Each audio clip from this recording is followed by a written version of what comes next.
ہمارا موضوع آج کا اسپیشلی ہائبرڈ وار ہے، 5th جنریشن وار ہے۔ اس میں سب سے زیادہ فیس بک اور سوشل میڈیا کے دیگر ذرائع مختلف اپلیکیشن کے ذریعے ان نوجوانوں کے دل و دماغ کے اندر گن پھیلائی جاتی ہے، اسٹیٹ کے خلاف بھی،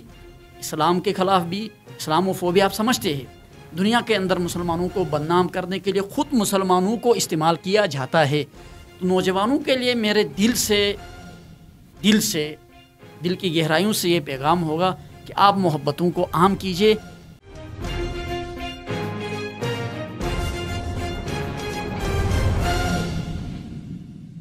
بسم اللہ الرحمن الرحیم۔ السلام علیکم ناظرین، آپ دیکھ رہے ہیں پروگرام عوام سے ایوان تک۔ ناظرین، آج کے پروگرام میں ہم بات کریں گے ہائبرڈ وارفیئر یعنی 5th جنریشن وارفیئر ہے کیا، اس کا موجودہ دور میں اور مستقبل قریب میں گلگت بلتستان کی جو یوتھ ہے اس کے کیا اثرات مرتب ہو سکتے ہیں، اور جو سی پیک گلگت بلتستان اس کا انٹری پوائنٹ ہے اور یہ کہا جاتا ہے یہ گیم چینجر ہوگا۔ کیا ملک دشمن عناصر خاص طور پر بھارت اس ہائبرڈ وارفیئر کے ذریعے گلگت بلتستان میں کیا انرس پیدا کر سکتا ہے؟ اس پروپیگنڈے کو کاؤنٹر کرنے کے لیے، یوتھ کو اویئر کرنے کے لیے کیا کرنا چاہے، آج اس پہ ہم بات کریں گے۔ میرے ساتھ مہمان جو شریک ہیں، امیر جان حقانی صاحب، جانی پہچانی شخصیت، گلگت بلتستان کے جتنے بھی ڈیلیز ہیں وہاں پہ وہ یہ لکھتے ہیں، اور جو نیشنل ورکشاپس اور سیمینارز ہوتے ہیں وہاں پہ گلگت بلتستان کی نمائندگی یہ کرتے ہیں۔ ان کی گہری نظر ہے اس پہ، ان سے ہم پوچھ لیتے ہیں۔ حقانی صاحب، تھینک یو ویری مچ ہمارے پروگرام میں آئے۔ آپ کا بھی بہت شکریہ، تھینک یو۔ ہائبرڈ وارفیئر کو آپ کیسے دیکھتے ہیں؟ اس کے لیے کیسے مطلب وہ کون سے میئرس ہمیں لینے چاہیں تاکہ اس کو کاؤنٹر کیا جا سکے، اور ملک دشمن عناصر پروپیگیٹ کرے گا، حال میں بھی کر رہا ہے، مستقبل میں بھی کرے گا، تو اس کو کاؤنٹر کرنے کے لیے ہمیں کیا اسٹریٹجیز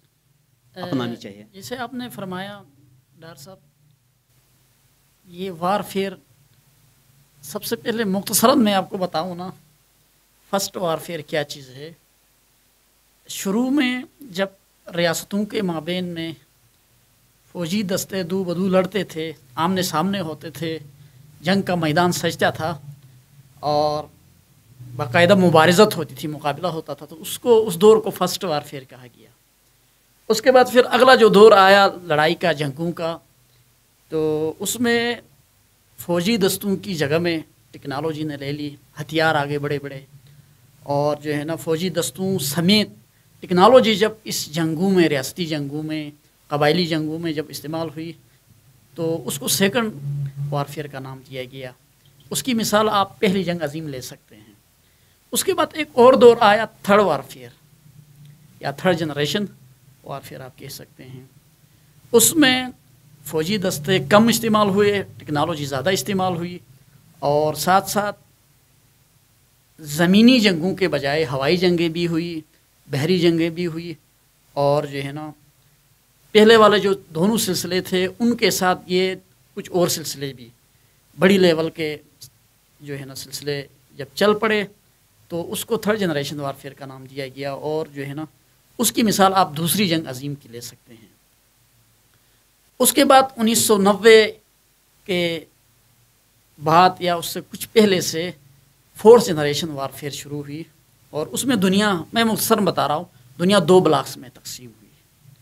دنیا نے فوجی دستوں کا بھی کسی نہ کسی طریقے سے استعمال کیا، ٹیکنالوجی کا بھی کیا، ہوائی جو جنگیں تھیں ان کو بھی، اور بحری بھی، بری بھی، یہ سب استعمال ہونے کے ساتھ کچھ اور چیزیں ان جنگوں میں ایڈیشن کے طور پر لی گئی۔ مثال کے طور پر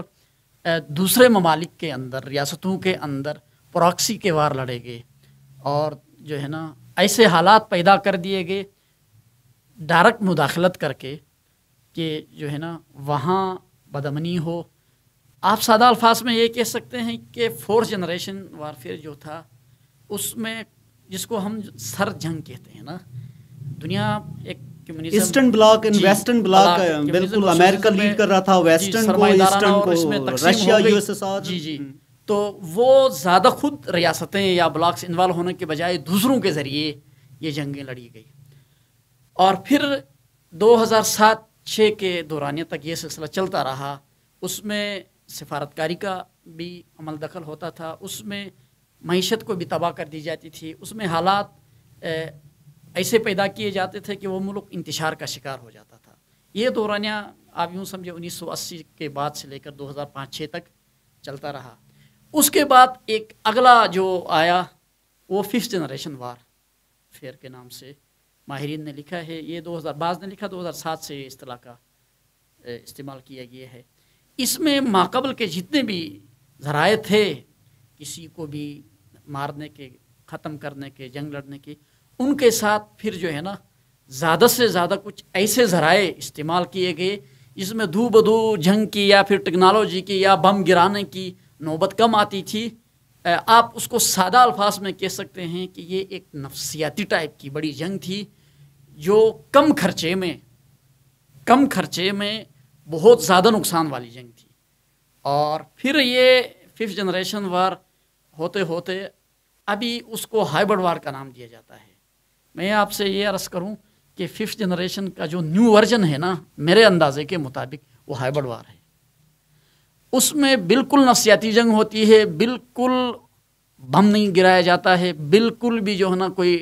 ایٹمی جنگ نہیں ہوتی ہے. اس سب کے باوجود بھی بیٹھ کے کچھ جدید ٹولز اس کا استعمال کر کے انسان کو بالکل کسی اور طرف لے کے جایا جاتا ہے. مثال کے طور پر ایک سٹیٹ نے دوسری سٹیٹ کے خلاف، ایک ریاست نے دوسری ریاست کے خلاف جنگ لڑنا ہے تو وہ ٹیکنالوجی کا یا ڈائریکٹ پیسہ کا استعمال کم کرے گا، ڈائریکٹ فوجوں کا استعمال کم کرے گا، بلکہ اس ملک کے اندر بالخصوص میڈیا کے جدید ٹولز کے ذریعے ایسے حالات پیدا کرے گا کہ از خود سسٹم خانہ جنگی کی طرف چلا جائے گا. ظاہر ہے جب ایک ملک کا، ایک سٹیٹ کا سسٹم خانہ جنگی کی طرف چلا جاتا ہے تو پھر وہاں انتشار بھی آ جاتی ہے، بہت زیادہ مسائل پیدا ہوتے ہیں، ریاست خود بخود کمزور ہوتی چلی جاتی ہے. المختصر یہ ہے کہ جو آپ نے ایک پورا طویل سفر بتایا، first, second, third and then hybrid warfare, اس میں جدید ٹولز کا لائک سوشل میڈیا ہے، مختلف جو ہے نا آپ کے سوشل میڈیا پیجز ہیں، آپ سے عرض کیا بحری بھی، بری بھی اور ہوائی بھی، یہ سب استعمال ہونے کے ساتھ سب سے زیادہ اس کے جو ٹولز ہیں نا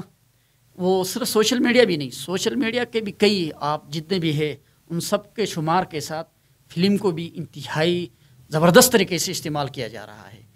اپنے بیانیے کو، اپنے کلچر کو، اپنے نظریات کو فلمز کے ذریعے، ڈراماز کے ذریعے، ٹی وی کے ذریعے، ریڈیو کے ذریعے، اخبارات کے ذریعے، اور اسی طریقے سے اگر آپ ہائبر وار کی بات کریں تو آپ کی ملکی پالیسیوں کے ذریعے، آپ کے اساتذہ کے ذریعے، آپ کے طلباء کے ذریعے، آپ کے دماغوں میں، یعنی آپ کے دماغوں کے مینس سے جو ریاست دوسری ریاست، مخالف ریاست کے طلباء کے ذریعے ایک ایسا انتشار پیدا کر رہے ہوتے ہیں کہ آدمی کو پتہ بھی نہیں چل رہا ہوتا ہے کہ میں کر کیا رہا ہوں. وہ اپنی سٹیٹ کے خلاف بھی ہو جاتا ہے، وہ اپنے جو قومی ادارے، حساس ادارے جن کو ہم کہتے ہیں، ان کے بھی خلاف ہو جاتا ہے، اور پھر اپنی روایات کا بھی خلاف ہو جاتا ہے، اپنی تہذیب کا بھی خلاف ہو جاتا ہے. تو پھر حالات ایسے پیدا کیے جاتے ہیں، مذہب کے نام پہ پیدا کیے جاتے ہیں، قوم پرستی کے نام پہ پیدا کیے جاتے ہیں، یا مختلف آپ بالخصوص ہائبر وار کے اندر خواتین کے حقوق کے نام سے، یا پھر مزدوروں کے حقوق کے نام سے، یا پھر اقلیتوں کے حقوق کے نام سے لوگوں کو خریدا جا رہا ہے. ماہرین نے تو یہاں تک کہا ہے کہ اینکر پرسن کو خریدا جاتا ہے، ٹی وی چینلز کو خریدا جاتا ہے، سوشل میڈیا کے جتنے بھی ذرائع ہیں ان کو خریدا جاتا ہے، اور اسی طریقے سے یونیورسٹیز کے اندر، کالجز کے اندر، اسکولوں کے اندر اساتذہ کے اوپر ریسرچ کر کے کون سا استاد، کس فکر کا استاد میرے کام میں آ سکتا ہے، ان کو خریدا جاتا ہے. ان کے ذریعے قوم کے ذہنوں کے اندر تبدیلی لائی جاتی ہے. یہاں تک میں نے کچھ رپورٹس پڑھی، یہ بتایا گیا کہ یہ جو بڑے بڑے میڈیا ہاؤسز ہوتے ہیں ان کو اینکرز کو خریدا جاتا ہے اور پھر ان کے ذریعے اپنی بات کہلوائی جاتی ہے. اب ظاہر ہے میں یہاں بات کر رہا ہوں، سٹیٹ کے خلاف بات کر رہا ہوں، اپنی تہذیب کے خلاف بات کر رہا ہوں، تو میرے سننے والے بہت سارے ہیں، وہ کہیں گے اچھا یار یہ آدمی جب کہہ رہا ہے تو یہ بات ٹھیک ہوگی. اگر خود اس نئی نسل کے اندر اگر میں استاد ہوں تو میں اپنی ان کلاسوں کے اندر، اس نئی قوت کے اندر، اس نئی نوجوان تعلیم یافتہ طبقے کے اندر زہر بھر دوں گا تو اس کے دماغ میں لے لینا ہے یہ باتیں. اور یہاں تک میں آپ کو بتاؤں کہ ہائبر وار کے اندر مخالف ریاست کے اندر اپنا بیانیہ، اپنی تہذیب، اپنا تمدن اور اپنا نیریٹو دینے کے لیے ملکی جو اسمبلیاں ہوتی ہے، ان کے جو ممبرس ہوتے ہیں ان تک ریسرچ کی جاتی ہے، ان کے اوپر کہ کون کس لیول کا آدمی ہے. پھر ان کو کرپشن کی طرف مائل بھی کیا جاتا ہے، اور پھر جب وہ حالات ایسے ہوتے ہیں کہ وہ پھر ان کے ہاتھ میں آ جاتے ہیں تو پھر اس کے بعد وہ ان کو مجبور کرا کے ملک کی پالیسیاں اپنے جو ہے نا بیانیے کو، اپنے مقاصد اور مفادات کو تکمیل تک پہنچانے کے لیے پالیسیاں تک بدل دی جاتی ہے۔ اور یہاں تک اہم بات یہ ہے کہ کسی بھی ریاست کے، چاہے یہ ریاست چھوٹی ہو یا بڑی ہو، اپنی مخالف ریاست کو اس طرح بھی نقصان پہنچاتی ہے کہ اس کا جو سلیبس ہوتا ہے اس کے اندر بھی اپنی مفاداتی، اپنی ضروریات جو ان کی ہوتی، جو ان کی تہذیب ہوتی، جن کے ذریعے ان کو فائدہ ملتا ہے، وہاں تک تبدیل کروایا جاتا ہے۔ اور یہ ایک ایسی نفسیاتی جنگ ہے، اس میں نہ چند فوجی ادارے یا عسکری ادارے حصہ نہیں دیتے ہیں، پوری قوم کے ذریعے کروائی جاتی ہے۔ اور بہت دفعہ ایسا ہوتا ہے کچھ لوگوں کو، کچھ اساتذہ کو، کچھ لکھاریوں کو، کچھ اینکر پرسنس کو، کچھ ممبران کو، کچھ بیوروکریٹس کو یا پالیسی ساز اداروں میں موجود لوگوں کو تو خریدا جاتا ہے، لیکن میرے جیسے بہت سارے لوگوں کو پتہ بھی نہیں چل رہا ہوتا ہے کہ میں اپنی ٹانگیں کھٹ کر رہا ہوں، اپنی جڑیں کاٹ رہا ہوں، اور اپنی تہذیب کا دشمن ہوں، اپنی اسٹیٹ کا دشمن ہوں۔ اور میرا ایک پورا پس منظر ہے، اسلام کا پس منظر ہے، میرے پاکستان کا پس منظر ہے۔ مجھے یہ نہیں معلوم ہوتا ہے کہ میں اس کے خلاف استعمال ہو رہا ہوں۔ اس میں مذہب بھی، اس میں علاقائیت بھی، اس میں جو ہے نا لسانیت بھی، یہ سارے عوامل کے اوپر نا تحقیق کر کے جائزہ لے کے پھر پوری قوم کے ذریعے یہ نفسیاتی جنگ لڑی جاتی ہے، اور اس میں خرچہ بہت کم ہوتا ہے بنسبت اس جنگ کے۔ سمارٹ ورک ہے جی اچھا اپنا حقانی صاحب، آپ نے جتنی گفتگو بتائی پوری کی پوری، کن مطلب وہ کیا جاتا ہے، ہنٹ کیا جاتا ہے اپنا نیریٹو بلڈ اپ کرنے کے لیے، لوگوں میں مایوسی پھیلانے کے لیے تاکہ انتشار ہو وغیرہ وغیرہ، یہ پوری ایک ریئلٹی بتا دیا آپ نے۔ اس کا مطلب ہے گویا معاشرے کا کوئی بھی طبقہ اس سے خالی نہیں ہے، بچ نہیں سکتا ہے۔ یہ تو جو ہے نا مطلب ایگزسٹنگ سچویشن آ گئی۔ کاؤنٹر گلگت بلتستان بڑا جناب والی جو ہے نا امپورٹنس رکھتا ہے مملکت خدا داد پاکستان کے لیے۔ سی پیک اتنا بڑا میگا پروجیکٹ جو ہے نا یہاں سے گزر رہا ہے، اس کو کاؤنٹر کرنے کے لیے کس سے جو ہے نا اس کو کاؤنٹر کیا جائے؟ دیکھیے، ایک تو ہم پروپیگیشن جو نان اسٹیٹ ایکٹرز یا مطلب دشمن عناصر جو ہے نا کرتے رہیں گے، وقت تو کسی بھی طریقے سے کمزور کرے گا نا۔ لیکن میرا اندازہ یہ ہے کہ یہ جو گلگت بلتستان ہے ہمارا، ہم عموماً کہتے ہیں نا کہ گلگت بلتستان پاکستان کی شیرک ہے، لوگ کہتے ہیں کشمیر شیرک ہے، میں کہتا ہوں اگر کشمیر پاکستان کی شیرک ہے تو کشمیر کا شیرک گلگت بلتستان ہے۔ ہم چاہے یا نہ چاہے، میرا خیال کوئی اہم نہیں ہے،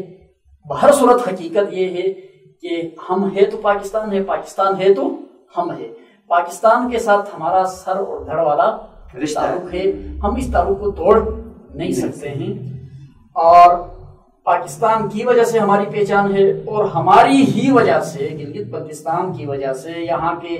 بہتے دریاؤں کی وجہ سے، یہاں کے بلند بالا پہاڑوں کی وجہ سے، گیٹو کی وجہ سے، یہاں کے ناگا پربت کی وجہ سے، نیچرل ریسورسز کی وجہ سے، جتنے بھی ہیں گنوانے کی ضرورت نہیں، نیشنل پارک سے ہیں، ہم جیسے پاکستانی محب وطن پاکستانیوں کی وجہ سے بھی پاکستان کی دنیا میں پہچان ہے۔ یہ پاکستان کو بھی تسلیم کرنا چاہے اور تسلیم کرتا بھی ہے۔ لیکن بات اگر ہم کریں گے گیم چینجر، جیسے آپ نے سی پی ایک کی بات کی اور واقعتاً ہم گیٹ وے بھی ہے، تو میرے بھائی اس کی دو چیزیں ہیں نا، ایک تو جو میرا دشمن ملک ہے، کوئی ایک ملک خاص نہیں، پاکستان کے جتنے بھی دشمن ممالک ہیں جو پاکستان کو کسی بھی سطح پر، تمدنی سطح پر، تہذیبی سطح پر، تعلیمی سطح پر، مذہبی سطح پر، کسی بھی سطح پر پاکستان کو کمزور کرنا چاہتے ہیں یا پاکستان کے اندر اپنی پراکسی وار لڑنا چاہتے ہیں، میں صاف کہوں گا وہ سب ہمارے دشمن ہیں، دوست نہیں ہو سکتے ہیں۔ کچھ دشمن ایسے ہیں جو واضح ہیں، ہمارے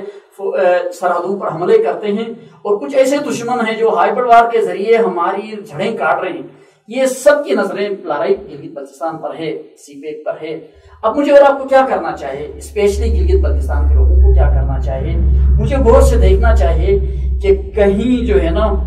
سی پی ایک کی وجہ سے، کہیں کراکرم ہائی کی وجہ سے کوئی آدمی میرے اور پاکستان کے درمیان غلط فہمیاں پیدا نہیں کر رہا ہے۔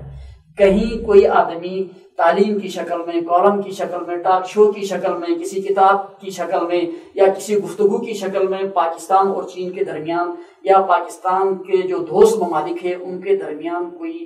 بدگمانی یا ایسی چیزیں تو پیدا نہیں کر رہا ہے جس کا نقصان بہر صورت ریاست پاکستان اور گلگت بلتستان کو ہو رہا ہو. تو ایسی تمام چیزوں سے ہمیں اوائڈ کرنا چاہیے. اور میں آپ کو ایک اور اہم بات بتاؤں, قومی لیول پر بھی اس بات کو محسوس کیا جانا چاہیے. میرا یہ پیغام بھی ہے مقتدر جو ادارے ہوتے ہیں پالیسی ساز ادارے, ان کو بھی چاہیے کہ گلگت بلتستان کے جو ہمارے اہل علم لوگ ہیں جو واقعتاً گلگت بلتستان کی اہمیت کو جانتے ہیں, یہاں کے ریسورسز کو سمجھتے ہیں اور سی پیک کی اہمیت کو سمجھتے ہیں, ان کو اس حوالے سے ٹرین بھی کرے, ان کو مواقع بھی فراہم کرے کہ وہ اس طرح کے جو مسائل ہیں ہمارے حوالے سے جو ہوتے ہیں ان کا وہ ایک بہترین نریٹو کے ذریعے نوجوان قوم تک جو اصل پیغام ہے وہ پہنچائے. ظاہر ہے آپ کو پتہ ہے ہمارے گلگت بلتستان کا کوئی بھی, چاہے اخبارات ہو, چاہے سوشل میڈیا ہو, چاہے یہ جو آپ کا فورم ہے, اس طرح کے فورم, یہ لوگوں کی نجی ذاتی کوششیں ہیں. اس کے اچھی لیول پہ اگر پذیرائی ہوگی, حوصلہ افزائی ہوگی, تو یقیناً پھر اہل علم کی گفتگو وہ لوگ سنیں گے جو نوجوان ہے, اور وہ سمجھیں گے یہ جو ہمارے ساتھ گیم کھیلا جا رہا ہے, چاہے کھلانے والا کوئی بھی ہے, یہ غلط ہے. تو اہل علم کو آگے آنا ہوگا. اس کے لیے پالیسی ساز اداروں کو آگے آنا چاہیے, اور اسی طریقے سے اساتذہ کو آگے آنا چاہیے. صحافی برادری میں بالخصوص جو ویژن رکھتے ہیں, جو فکر رکھتے ہیں, جو سوچ رکھتے ہیں, ان کے پاس ریسرچ ہے کہ اس علاقے کے حوالے سے, ان کو سامنے آنا چاہیے. جن لوگوں نے امن کے لیے کام کیا ہے ان کو سامنے آنا چاہیے, اور ان کو سامنے آ کے چاہے ٹی وی کے ذریعے, چاہے سوشل میڈیا کے ذریعے, چاہے واٹس ایپ کے ذریعے, چاہے بلاگس کے ذریعے, چاہے اخبارات کے ذریعے, چاہے عوامی جو اجتماعات ہوتے ہیں ان کے ذریعے لوگوں کو بتانا چاہیے کہ بدامنی بہرحال ہمارے حق میں نہیں ہے, تشدد بہرحال ہمارے حق میں نہیں ہے. اگر بدامنی ہوگی تو یقیناً متاثر میں اور آپ ہوں گے, اگر قتل و غارت ہوگی تو یقیناً متاثر گلگت بلتستان ہوگا, اگر روڈ بلاک ہوگا تو یقیناً متاثر سی پیک ہوگا. اگر جو ہے نا ہم تعصبات کے اندر, لسانی تعصبات کے اندر, علاقائی تعصبات کے اندر, اور اسی طریقے سے قبائلی تعصبات کے اندر الجھ پڑیں گے, اور یقیناً اسی طرح ہی الجھایا جا رہا ہے, تو اس سب کو روکنے کے لیے, اس کو کاؤنٹر کرنے کے لیے اہل علم کو, اساتذہ کو, صحافیوں کو, اور ویژنری لوگوں کو, اور بالخصوص ہمارے جو ادارے ہیں جن کو ہم مقتدر یا حساس ادارے کہتے ہیں, ان کو بھی جو ہے نا اس حوالے سے سوچنا چاہے کہ کہیں ان پسماندہ علاقوں کے جو ہے نا سادہ لوگوں کے دل و دماغ کے اندر اس سی پیک کے خلاف, اس پاکستان کے خلاف کوئی زہر آلود مواد تو نہیں ٹھوسا جا رہا ہے. اس حوالے سے ان کو بھی سوچنا چاہیے. اچھا حقانی صاحب, جو آپ نے جو ہے نا پوری کی پوری ایک تفصیل پورے بیک گراؤنڈ سے آپ نے بتا دیا کہ بھائی معاشرے کا کوئی بھی طبقہ ہو, چاہے وہ پالیٹیشین ہو, چاہے وہ پالیسی میکرز ہو, بیوروکریٹس ہو, ٹیچر ہو, ایون کی سیلز مین ہو, صحافی ہو, کوئی بھی اس سے خالی نہیں ہے. ملک دشمن عناصر ہمیشہ نیریٹو بلڈ اپ کرتے ہیں, مایوسی پھیلا رہے ہیں, اور آپس میں انتشار پیدا کر کے اپنے مقاصد حاصل کر رہے ہیں. تو اس کو ویجیلنٹ رہنا پڑے گا, اس کمیونٹی کو, معاشرے کے ہر طبقے کو, اور اپنے حصے کی شمع اس نے جو مطلب وہاں پہ جلانی ہے. اچھا حقانی صاحب, ہمارے پاس ٹائم کی بہت کمی ہے, کوئی ایسا پیغام گلگت بلتستان کی یوتھ کو, کیونکہ اس کا زیادہ جناب والی ٹارگٹ ہائبرڈ وارفیئر کا یوتھ ہے, نئی نسل ہے, اس کے لیے کوئی ایسا پیغام کہ ذرا جو ہے نا آنکھیں کھول لیں, اور اپنے جو ہے نا یہ جو یوتھ سب سے پہلے پاکستان, نوجوان ہوں, ٹھیک ہے نا, نوجوانوں سے مجھے ویسے بھی محبت ہے. ایک تو میں یہ کہوں گا جو بھی نوجوان ہے پورے جی بی کا, جس بھی ضلع سے, جس بھی علاقے سے تعلق رکھتا ہے, وہ محبتوں کو عام کرے. اب یہ محبتیں آپس میں بھی عام کی جا سکتی ہے, اپنے محلے میں بھی, اپنے اضلاع کے درمیان بھی عام کی جا سکتی ہے, اور بین الاقوامی دنیا کے لیے بھی محبتوں کا اچھا پیغام دیا جا سکتا ہے. ہمارا موضوع آج کا اسپیشلی ہائبرڈ وار ہے, 5th جنریشن وار ہے. اس میں سب سے زیادہ فیس بک اور سوشل میڈیا کے دیگر ذرائع,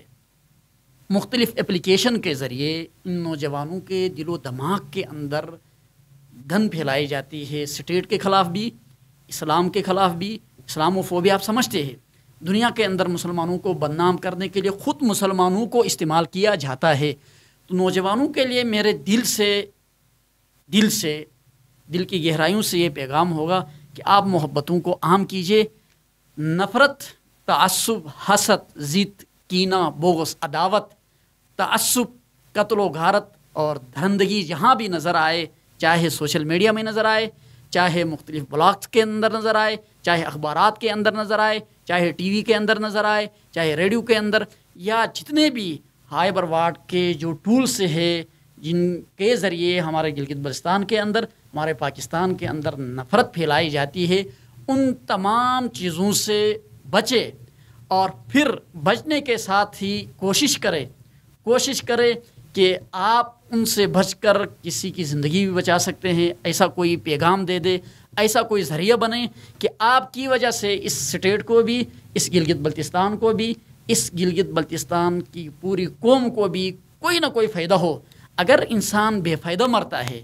محبت دیکھیں، انسان اور اللہ کی جتنی بھی مخلوقات ہے ان کے درمیان اگر کوئی تمیز ہے، فرق ہے، تو صرف لفظ محبت کی وجہ سے ہے۔ اگر ہم انسانیت کے ناطے محبتوں کا رواج دیں گے تو گلگت بلتستان سونے کی چڑیا بن جائے گی، یہاں امن و امان قائم ہو جائے گا۔ اگر ہم محبتوں کے بجائے نفرتوں کا پیغام دیں گے، رواج دیں گے، اور پھر نفرتوں کا سبب بھی بنیں گے، تو یقیناً ہم سب کا زوال مقدر ہوگا۔ ترقی کے منازل طے کرنے کے لیے محبت کو عام کیا جانا چاہیے۔ حقانی صاحب، بہت بڑی مہربانی ہمارے پروگرام میں ہے، تھینک یو ویری مچ۔ آپ کا بھی جی شکریہ۔ تھینک یو جی۔ ناظرین، بہت اچھا پیغام۔ ہم سب کو چاہیے ہم محبتوں کو عام کریں، ہم محبتوں کو گھروں میں عام کریں، محلوں میں عام کریں، ضلعوں میں عام کریں۔ گلگت بلتستان کا مطلب محبتوں کا جو پیغام ہے پورے پاکستان کے لیے، پوری دنیا کے لیے ہمارا پیغام ہونا چاہیے۔ اور جو بھی نفرتوں کے، ضد کے، عداوت کے، تفرقے کے کوئی بھی آپ پیغام سوشل میڈیا پلیٹ فارم کے اوپر دیکھتے ہوں یا دیگر اپلیکیشنز میں دیکھتے ہوں، اس کو محبتوں سے ہی آپ مٹا دیں، تاکہ گلگت بلتستان سے دنیا بھر کے لیے محبت کا پیغام جانا چاہے، کیونکہ اسی میں انسانیت ہے، اسی میں مسلمانیت ہے، اسی میں پاکستانیت ہے۔ آج کے لیے اتنا ہی، اگلے پروگرام تک مجھے دیجیے اجازت۔ اللہ حافظ۔ پاکستان زندہ باد۔